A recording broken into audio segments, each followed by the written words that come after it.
In this video I want to talk about Emacs custom abutments and minimal thickness.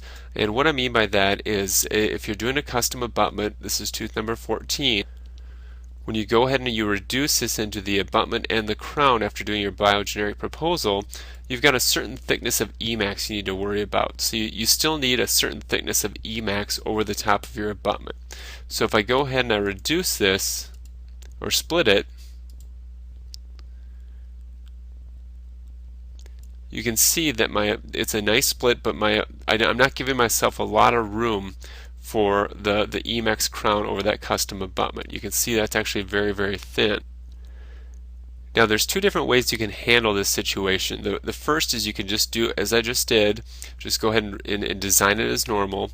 And what you have to be careful of is that when you go back, let me go ahead and unsplit the crown, is when you get the biogeneric proposal, we all know that if you have your minimal thickness too high on this top layer, it's going to affect your biogeneric proposal. So I certainly recommend when you do your biogeneric proposal, you want your parameters for the occlusal, I have it here set at 400, that's a little bit low, but you want it somewhere in the 600, 700 range, just so you get a nice biogeneric proposal. Otherwise you might get a bulbous proposal.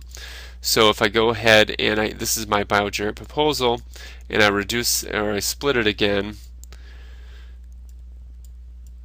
the first way that I can handle this is I can actually go ahead, use my scale tool, hit scale occlusal, scale hole, and I can actually move the custom abutment up and down to create that thickness of that Emacs veneering structure.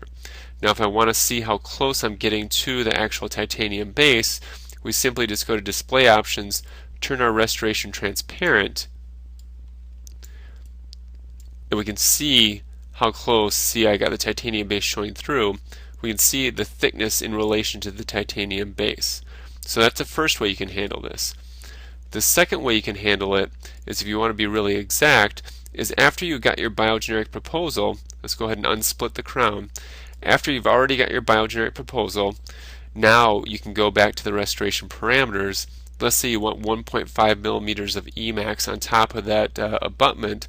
We'll go to minimal thickness occlusal.